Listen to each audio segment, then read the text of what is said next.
Salut à tous, merhaba à tous. Aujourd'hui, on est en Turquie pour le premier numéro de Fumi. Derrière moi, le stade du Fener avec un nom imprononçable. On est venu rencontrer un supporter du Fenerbahçe, un Français qui habite à Istanbul. Allez, on y va.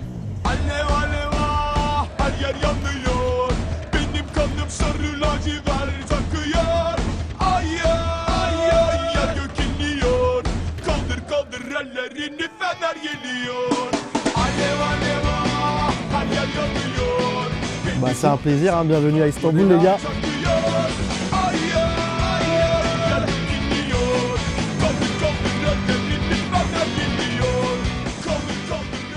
Bon, merci.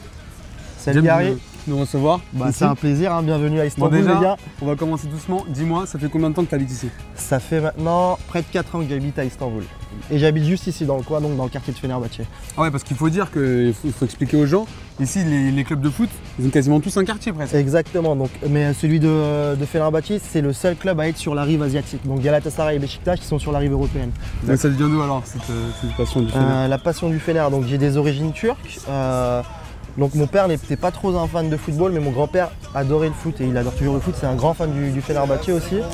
Et donc c'est voilà, passage de témoin, on va dire. Exactement, ouais. Donc il regardait les matchs à la maison quand j'allais chez mes grands-parents et moi je regardais les matchs de Fener et je kiffais bien. Et il y a un événement qui m'a particulièrement marqué, c'était 96 ou 97, je sais plus trop. Et, donc un match de Coupe d'Europe contre Manchester United. C'était le grand Manchester hein, à l'époque de Sir Ferguson. Ouais, exactement, Giggs, Scholes, etc. Et c'était invincible depuis 40 matchs à Manchester. Et Fener a tapé Manchester sur son terrain, 1-0.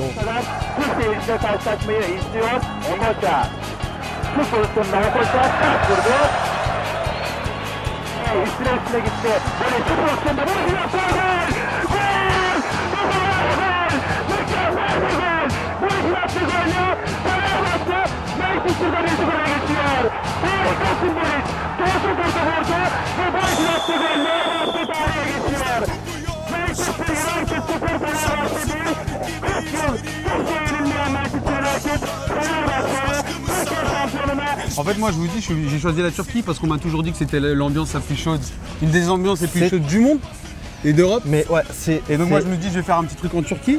Et là j'arrive, tu m'annonces qu'il y a le Passo League, que les stades sont vides, que les supporters c'est le cas, c'est le cas. Donc en fait, il y avait beaucoup de hooliganisme, beaucoup de problèmes sur les stades en Turquie.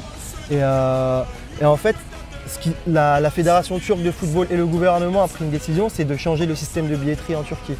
Donc ça veut dire quoi? Ça veut dire que chaque supporter devra dorénavant, depuis 2014, donc sortir une carte nominative. Et cette carte nominative, donc, elle comportera toutes tes données personnelles en fait. Ton numéro d'immatriculation turque, c'est pour ficher, pour te traquer en fait, pour te suivre partout. On peut le dire clairement, le Passo League, ça a tué les tribunes en Turquie. Exactement, ça a tué les tribunes en Turquie. Ouais. On va expliquer aussi comment ça se passe le Passo League, il y en a un par club. Ouais, c'est-à-dire que si tu es supporter du Fenerbahçe, il faut que tu prennes ton Passo League du Fenerbahçe et après c'est une sorte de carte que tu recharges. Bah attends, je peux la montrer si tu veux. Vas-y, c'est une carte que tu recharges, tu mets et ensuite tu l'utilises. C'est le Passo League de Fenerbahçe.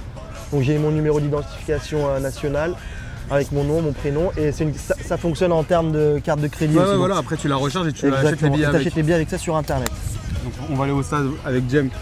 Voir un quart de finale de Coupe de Turquie. Un quart de finale retour, parce qu'au match aller 3-0 pour Fenerbahçe. D'accord. Donc il n'y a pas beaucoup de... On est venu au meilleur moment. Regarde un quart de finale retour du Coupe de Turquie après un 3-0 à l'aller. C'est qui l'équipe? Kayserispor. Kayserispor et sans supporters. Cimer la Turquie.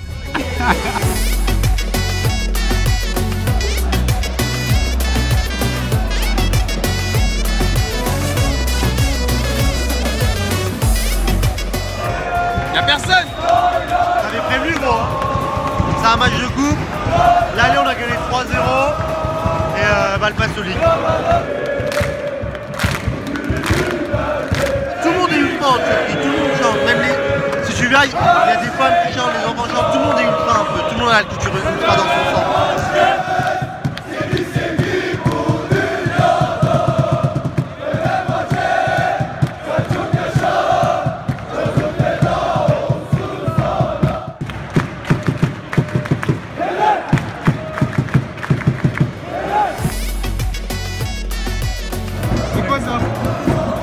Avec des pépins.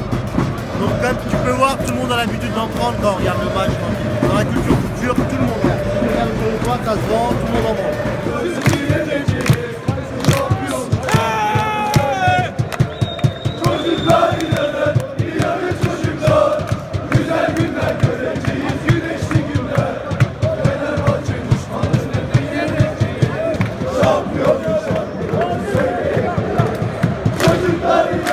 Pour le peu de supporters qui a crié parce qu'ils sont heureux de la victoire, on passe en demi.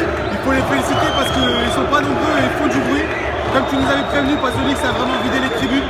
C'est la fin de ce premier numéro de Fumi. J'espère que vous avez apprécié. N'oubliez pas de vous abonner à la chaîne Grinta FC.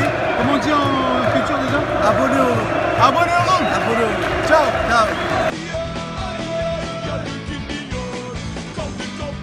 Attends, est-ce que tu peux prononcer ce nom de stade parce que moi je galère. Alors, Şükrü Saraçoğlu.